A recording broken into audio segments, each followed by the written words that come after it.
Salah satu nasihat yang Paulus sampaikan di kitab Filipi khususnya adalah soal berpikir yang baik atau mungkin juga bisa dikatakan sebagai positive thinking.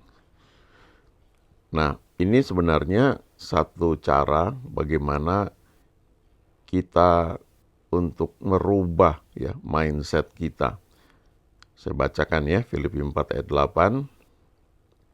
Jadi akhirnya, saudara-saudara, semua yang benar, semua yang mulia, semua yang adil, semua yang suci, semua yang manis, semua yang sedap didengar, semua yang disebut kebajikan dan patut dipuji, pikirkanlah semuanya itu. Nah, ini artinya aktif ya bagian kita. Kalau kita misalnya menghadapi situasi yang tidak nyaman, tidak enak, nah itu pilihan. Apakah kita mau terima itu saja, ya, ataukah kita mulai membayangkan atau merencanakan ya, menginginkan sesuatu yang berbeda, ya. Tentu di sisi lain kita tetap mengucap syukur ya dalam situasi yang kita hadapi, tapi tidak berhenti di situ ya. Misalnya begini, ketika kita sedang menghadapi tantangan ya, eh, dulu ada hamba Tuhan ya cerita ketika tinggal di rumahnya itu kecil ya, kemudian banjir ya dan sebagainya, banyak hal yang dihadapi. Lalu dia tetap setia melayani Tuhan ya. Tetapi walaupun nggak diceritakan detail ya, tentunya punya satu kerinduan impian untuk bisa berada di daerah yang lebih baik ya, tinggal di tempat yang lebih baik, yang tidak alami banjir ya dan sebagainya. Butuh waktu memang beberapa tahun sampai akhirnya kesempatan itu datang ya. Datang dan akhirnya memang tinggal di kompleks yang bagus, yang modern lah. Tentu ada prosesnya. Tapi sebelum dia dapatkan itu, ya ada kesempatan ketika dia melihat satu kompleks perumahan dan pemiliknya itu bertanya, ya dibawa lihat rumah contoh gitu. Mau ditanya dari sini yang paling cocok kira-kira mana gitu. Yang disukai ya, karena dia berpikir ya disuruh ditanya ya jelas dia pilih yang paling bagus, paling besar ya, tanpa berpikir bahwa eh, dalam sekian waktu ini nggak sampai setahun ya, ternyata dia pindah ke situ ya, dan rumah itu akhirnya jadi miliknya, walaupun awalnya secara logika nggak mungkin ya. Dan itu ada pelajarannya ya. Tapi artinya ya, waktu melihat keadaan yang dihadapi itu ada satu yang dipikirkan ke depan itu. Ini harusnya seperti apa? Yang baiknya seperti apa? Itu juga yang terjadi pada hamba Tuhan ya. Istri hamba Tuhan yang sekian puluh tahun yang lalu ya, hampir 50 tahun yang lalu ya, itu divonis mungkin sekitar ya 40 tahun yang lalu mungkin ya, divonis sakit kanker dan nggak bisa sembuh ya. Lalu dia percaya, tentu dia dirawat di rumah sakit ya, tapi dari pikirannya dia aktif membayangkan yang baik ya. Dia pikirkan yang baik, dia pikirkan janji Tuhan, dia bayangkan dia sebagai wanita yang sehat. Ya, bahkan dia minta itu gambar foto waktu dia menikah itu dipajang, dia bayangkan dia waktu mudanya seperti apa, dan dia ingin kembali seperti itu. Ya, itu butuh waktu, tapi memang akhirnya sekarang dia sudah ulang tahun ke 90 kalau nggak salah ya. Jadi 80 atau 90. Jadi itu kejadian ketika dia dikatakan umurnya nggak panjang lagi itu sekitar 40 tahun yang lalu. Ya. Luar biasa itu. Ya. Jadi ini aktif ya. Kita mesti memikirkan. Jangan mikirkan masalahnya terus ya. Ini kapan selesai kayak begitu. Tapi kita mikirkan ini harus seperti apa. Bayangkan yang Tuhan janjikan seperti apa. Itu yang Tuhan ajarkan kepada Abraham. Ya, kamu bayangkan itu, kamu lihat itu bintang-bintang di langit, seperti itu banyaknya nanti keturunanmu. Kalau lihat di rumahnya, ya istrinya belum hamil juga, rasanya nggak mungkin. Tapi dia nggak boleh terfokus pada keadaan dia saat itu, tapi justru memikirkan sesuatu yang baik, yang di depan, bahwa dia akan menjadi bapa atas banyak bangsa. Lalu Roma 12 ayat 1 dan 2 ini ya. Karena itu saudara-saudara, demi kemurahan Allah aku menasihatkan kamu supaya kamu mempersembahkan tubuhmu sebagai persembahan yang hidup, yang kudus dan yang berkenan kepada Allah, itu adalah ibadahmu yang sejati. Janganlah kamu menjadi serupa dengan dunia ini, tetapi berubahlah oleh pembaruan budimu, sehingga kamu dapat membedakan manakah kehendak Allah, apa yang baik, yang berkenan kepada Allah, dan yang sempurna. Di sini ada tiga jenis atau 3 level kehendak Allah. Sebagian orang mengatakan bahwa kehendak Allah itu pasti baik, pasti berkenan, pasti sempurna. Ya betul juga ya. Tetapi kalau kita lihat di sini, ini tingkatan. Waktu manusia jatuh ke dalam dosa, maka kemampuannya itu hanya bisa membedakan antara baik dan jahat. Karena buah pengetahuan baik dan jahat itu hanya memberikan satu batasan, ya, yang mana yang baik, yang mana yang jahat, yang mana menguntungkan, yang mana merugikan. Cuma itu.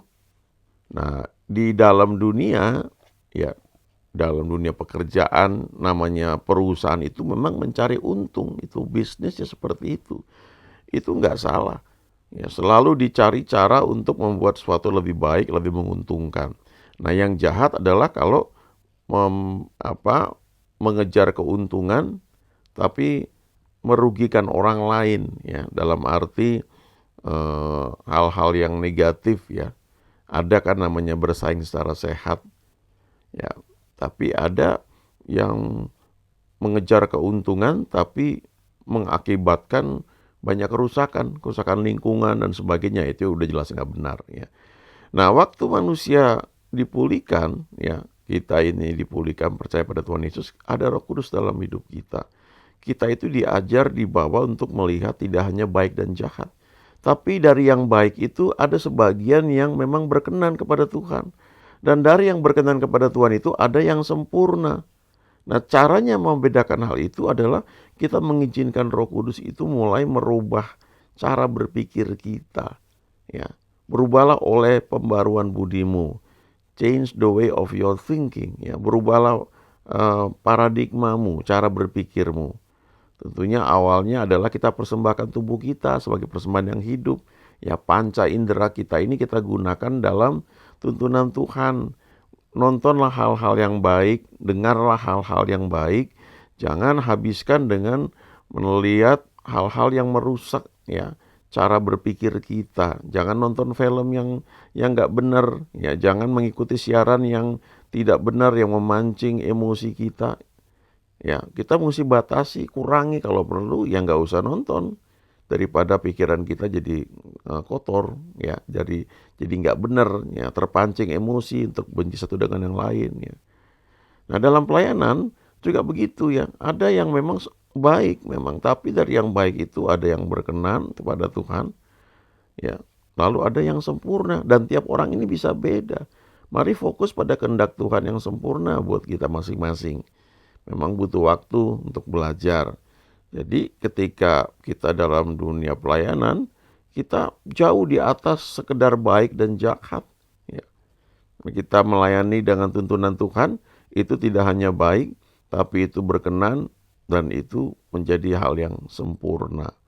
Ya, baca di Alkitab itu, ya, Paulus pun melalui banyak hal sehingga dia bisa menyampaikan hal-hal seperti ini. Ya, baik, berkenan dan sempurna.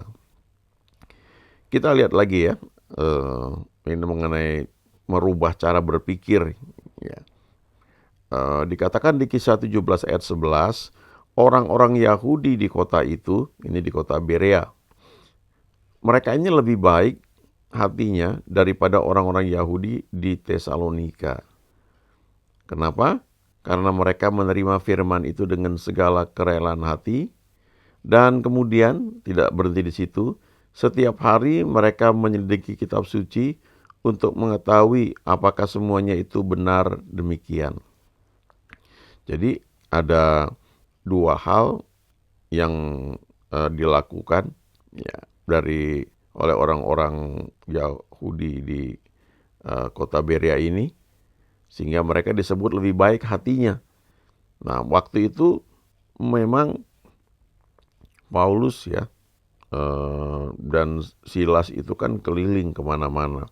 Lalu bayangkanlah ketika mereka menyampaikan sesuatu yang baru, sementara orang-orang Yahudi itu sudah punya satu tradisi mengikuti apa yang Musa ajarkan, dan sebagian tradisi itu justru Tuhan Yesus kecam karena melanggar firman Tuhan. Ya, ada dia sebutkan kamu mementingkan tradisimu, ya, sehingga kamu menganggap kitab suci itu tidak tanpa disadari ya, tidak terlalu penting dibandingkan tradisi yang mereka sudah pegang. Kemudian ketika Paulus datang, dia beritakan sesuatu yang beda, tentu bukan hal yang mudah. Tetapi mereka ternyata punya dua sikap yang baik yang mereka terapkan. Yang pertama, mereka terima dulu firman itu dengan segala kerelaan hati, yang menyediakan ruang dalam pikiran mereka. Lalu tidak berhenti di situ, mereka selidiki kitab suci, betul nggak gitu. Nah, ini dua hal yang perlu kita miliki. Kita bersyukur kita hidup di zaman yang sudah sangat modern. Alkitab ini bisa kita baca dalam gadget kita, dalam berbagai bahasa. Kita bisa melihat dalam terjemahan lain, dalam bahasa aslinya seperti apa. Lalu kita hidup di zaman Roh Kudus ini sudah dicurahkan dari sejak 2000 tahun yang lalu. Lalu kalau kita mengizinkan dia mengajari kita, maka dia akan menuntun kita ke dalam seluruh kebenaran. Lalu kita bisa mengizinkan dia itu membuka pikiran kita. Tapi ada hal-hal yang perlu kita lakukan, yaitu rajin. Ya, baca firman, selidiki betul nggak seperti itu. Nah, ini menyebabkan orang-orang Yahudi di kota Berea ini disebut lebih baik hatinya. Kalau dari sejak saya pribadi ya, dari sejak SMA ya. SMA tuh saya ikut katekisasi, yang saya belajar firman Tuhan di gereja, walaupun ya jujur banyak hal yang saya tidak mengerti. Tapi ketika saya sudah terima Tuhan Yesus, ya itu butuh waktu memang, tapi kemudian ikut pemahaman Alkitab, mulai belajar firman Tuhan, ya mengerti banyak hal, lalu dipenuhi Roh Kudus, maka banyak sekali yang ternyata dulu saya nggak tahu. Sebagian teman mungkin tidak atau belum mengalami, tapi pada waktu itu saya dengan beberapa teman mengalami baptisan Roh Kudus. Nah, itu mengalami lompatan yang luar biasa. Ada banyak hal yang tidak bisa dulu saya mengerti, tetapi kemudian mengerti karena pengalaman baptisan Roh Kudus ya. Di antaranya berbahasa roh, kemudian dalam dunia roh itu, dalam pelayanan, bagaimana berdoa, bagaimana pegang janji Tuhan, kemudian ada nubuat, karunia-karunia roh, lalu mengalami lagi banyak hal gitu. Nah, itu nggak bisa diterima begitu saja pada saat itu, tapi terima dengan kerelaan hati, ya walaupun belum mengerti, artinya nggak ditolak dulu. Setelah itu baca firman, pelajari, betul nggak begitu. Nah, butuh waktu terus, dan seumur hidup kita akan terus belajar firman ya. Baru kita semakin mengerti kebenaran demi kebenaran. Manfaatnya ini sangat sangat luar biasa. Karena kalau kita baca di Yesaya 26 ayat 3 dikatakan, yang hatinya teguh kau jagai dengan damai sejahtera, sebab kepadamu lah ia percaya. Di terjemahan bahasa Inggris ini banyak yang bagus ya, tapi salah satunya ini yang terjemahan dari uh, ESV ini ya. You will keep perfectly peaceful the one whose mind remains focused on you, because he remains in you. Engkau akan menyimpan orang-orang ya dalam damai yang sempurna, yaitu mereka yang pikirannya tetap terarah kepadamu. Karena orang-orang seperti ini yang membuat mereka tuh penuh damai sejahtera ya. Jadi saya ingat ini ayat yang ketika saya sedang tugas akhir yang saya renungkan, dan kemudian saya catat juga ya di, kalau nggak salah di skripsi saya itu ayat ini. Bahwa kalau kita ya, hati kita ini tertuju kepada Tuhan ya, pikiran kita itu tertuju kepada Tuhan, artinya hal-hal yang berkaitan dengan Tuhan, yang baik, yang positif, yang semua janjinya, maka kita mengalami damai yang melampaui segala akal ya. You will keep perfectly peaceful the one whose mind remains focused on you ya. Engkau akan memberikan damai yang sempurna ya, atau engkau akan membungkus orang-orang yang pikirannya ini tertuju kepadamu di dalam damai yang sempurna ya. Kenapa? Karena orang ini ya pikirannya tertuju kepada engkau ya, kepada Tuhan gitu. Nah, jadi itu sebabnya Paulus mengatakan semua yang baik, semua yang murni, semua yang suci, pikirkan hal itu. Waktu kita dalam pertemuan doa misalnya, atau didoakan, kita mendapatkan sesuatu yang menguatkan ya, meneguhkan kita. Itu kayak Abraham ketemu dengan Tuhan ya. Tuhan bilang, ayo ya, aku akan membuat kamu menjadi bangsa yang besar. Nah, Abraham mungkin bingung, lalu Tuhan kasih tahu, setiap malam kamu lihat itu bintang di langit ya. Kamu bayangkan seperti itulah banyaknya nanti keturunanmu. Nah, sebelumnya ketika Tuhan berjumpa dengan Abraham ya, lalu Tuhan bilang, aku akan membuat engkau menjadi bangsa yang besar, keturunanmu seperti pasir di pantai ya, banyaknya seperti itu. Jadi artinya pada waktu siang hari ya, mungkin di pantai atau ya namanya pasir kan di padang gurun juga ada ya, tapi artinya ketika itu bisa terlihat sesuatu benda, Abraham itu bisa asosiasikan dengan janji Tuhan. Dia lihat pasir di pantai ya, wah seperti itu nanti banyaknya keturunan aku. Kalau malam hari kan gelap itu, dia lihat ke langit, dia lihat bintang, dan lihat Tuhan bilang akan seperti itu nanti banyaknya keturunanmu. Jadi sebenarnya senantiasa dia bisa membayangkan janji Tuhan. Nah, setelah berjumpa dengan Tuhan itu kan menghadapi realita. Ya, di rumah istrinya ternyata belum hamil juga. Nah, dia mesti ambil bagian secara sengaja memikirkan janji Tuhan. Ya, gunakan kalau kita secara pribadi foto benda-benda yang membuat kita bisa berpikir positif dan bilang seperti ini Tuhan janji kepadaku. Ya. Nah, ini sebenarnya bagian juga dari hukum tabur tuai. Di Kejadian 8 ayat 22, selama bumi masih ada takkan berhenti-henti musim menabur dan menuai. Kita menabur pikiran yang baik, kita akan menuai perbuatan yang baik. Kalau kita menabur perbuatan yang baik, kita akan menuai kebiasaan yang baik. Kalau kita menabur kebiasaan yang baik, kita akan menuai karakter yang baik. Dan kalau kita menabur karakter yang baik, kita akan menuai masa depan yang baik, nasib yang baik. Ya, jadi berpikir positif, berpikir sesuai dengan firman Tuhan, itu bagian dari kita yang harus kita lakukan. Apapun keadaan kita saat ini, mari percaya pada janji Tuhan, fokus pada kehendak-Nya, Dia Tuhan yang baik dan pasti yang terbaik Dia berikan buat kita. Amin.